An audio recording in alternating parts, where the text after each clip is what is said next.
Hey everyone, welcome back to Eagle Eye Prepping. We're talking about today's top prepping headlines, and we're going to dive into the most important news stories that impact your prepping journey and help you stay one step ahead. So let's get into what's going on today.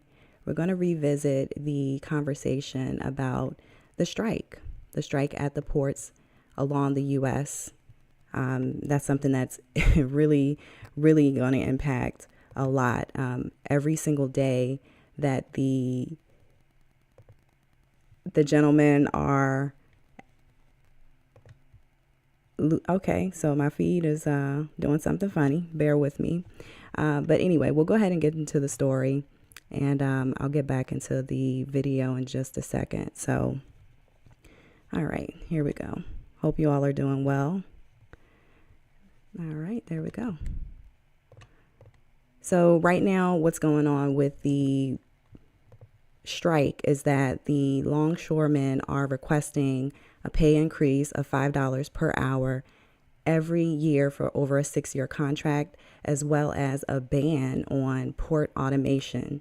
And so, I know that the jobs that they do is very tough, very hard thing to do. So I really can't speak on the pay, the request for pay increase. I think that everyone does deserve to be compensated fairly for the work that they're doing. But as far as the ban on automation, I think that it's probably going a bit too far. I don't know any company really across any industry who isn't trying to implement some sort of automation or AI in order to streamline and become more efficient. And so I think that that part is probably taking it a bit far, but we shall see. Every single day that they are striking, and today is day 2, it's causing a $5 billion impact. And so when you think about what's going on there, the key takeaways basically is supply chain disruptions, as well as the economic impact and price increases.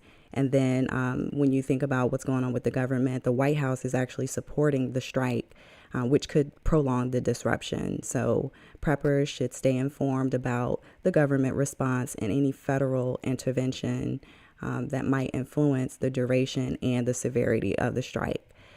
So that is something that, if you need to get something, it's probably best that you get it now because, the supply chain obviously is really going to be impacted as long as this is going on. So we're going to move on to our next story, and we're going to go back to Hurricane Helene, which has really done a number on the country. It's ravaged Georgia, North Carolina were hit very hard. And, our hearts go out to all the people impacted there. A lot of just devastation everywhere. The flooding has been a major impact there. And so what we'll do is take a look at what's going on today. Right now, basically, the 1.3 million people are still without power, and it's South Carolina, Georgia, North Carolina that were hit the hardest. So they're actually experiencing a drinking water crisis, and because of the water, like the pipes, they've actually been washed away, so the water isn't able to be delivered to their homes. And record rainfall was reported 31 inches in some areas, and that just sounds absolutely just mind-blowing.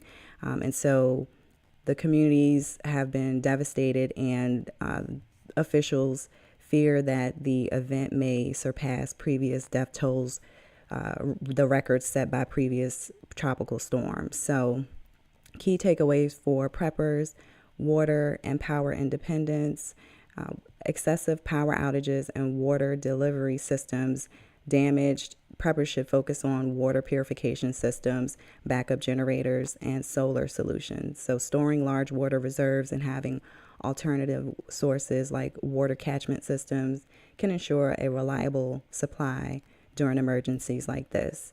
Another thing that you want to think about on your prepping journey is flood preparedness. This storm has shown how extreme rainfall can devastate even mountainous regions. So if you live in an area that's prone to flooding, ensure that your home has proper drainage systems and elevate important belongings. And of course, you want to have an evacuation plan in place. And next up, you want to think about community and communication plans. Many families are actually struggling to reconnect due to communication breakdowns. So consider investing in satellite phones or ham radios for reliable communication during severe weather events when traditional systems may fail. And so I actually have quite a bit of family in these areas that were devastated by the storm. And so I know that some people fared, better than others, just depending on where they live. But power outages were, just basically the main thing, and then water being shut off. And so, we preach this all the time: prepare, because you never know what's coming. And, prepping isn't just about some sort of doomsday scenario. As you can see, preparedness is about natural disasters. Man-made disasters, of course. We're going to talk about that next. And this is really actually a bit concerning to me, what's happening over in the Middle East. I stopped tracking. I really stopped tracking what was going on because it was just becoming overwhelming. There are, which I didn't know, but there are 40,000 troops already in the region to support Israel. And everything points to escalation. I have yet to see anyone trying to seriously talk about peace. And, my heart goes out to all of the innocent people who are being impacted by this. But Iran has now entered the scene. Well, basically, things have escalated between Israel and Iran. And the U.S. has actually decided to send an additional 2,000 to 3,000 troops to that area. And when I heard about that, I was like, an additional? Well, who's already there? And then that's when I learned there's about 40,000 U.S. troops already in the area. And that's way more than I ever expected. But it seems that the U.S. really wants to go to war with Iran. And I don't really understand why anyone would want this. Well, I do understand, but it just seems to be just not the right move right now. We've got a lot going on, and things are just seem to be spiraling out of control.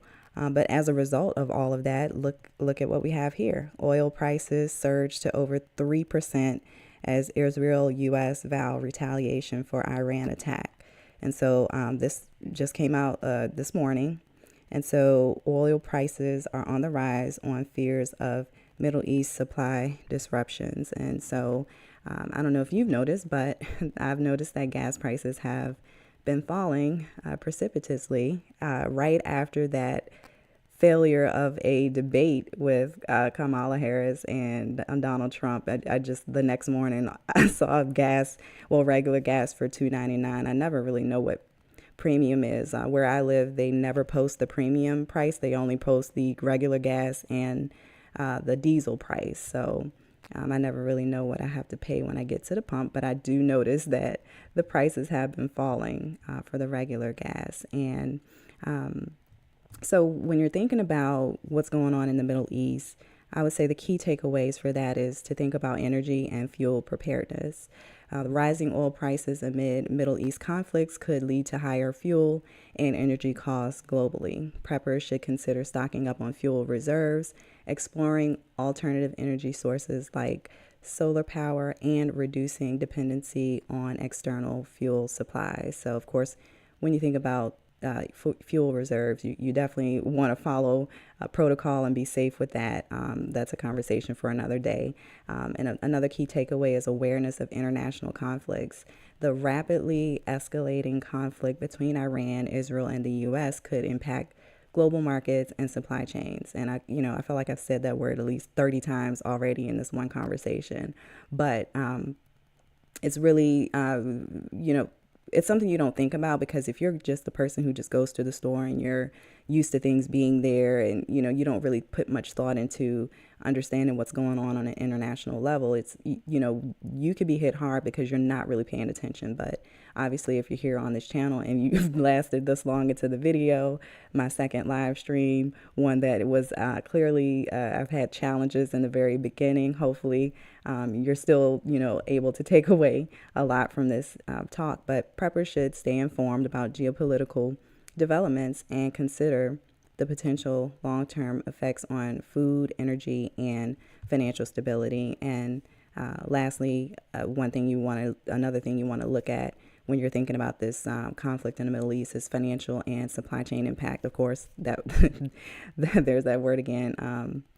Increased military action in the Middle East often leads to disruptions in global supply chains and trigger financial instabilities. Preppers should review their investment strategies, hold emergency cash reserves, and ensure they have sufficient stock of essential supplies to weather any shortages or price surges that may result. So a lot of this is just really, it makes me think about the importance of relying on local sources or local suppliers, and really us taking charge of what it is that we're buying and who we're supporting, because there's a lot of conflict outside of the country. I mean, there's a lot going on inside of the country as well, but the less that we have to rely on things being shipped in from other countries, the better we will fare. So I hope that you found these stories about the updates about the longshoremen strike, as well as Hurricane Helene and the conflict in the Middle East, helpful. And if you found it useful, hit the like button and subscribe, and I'll talk to you on the next one.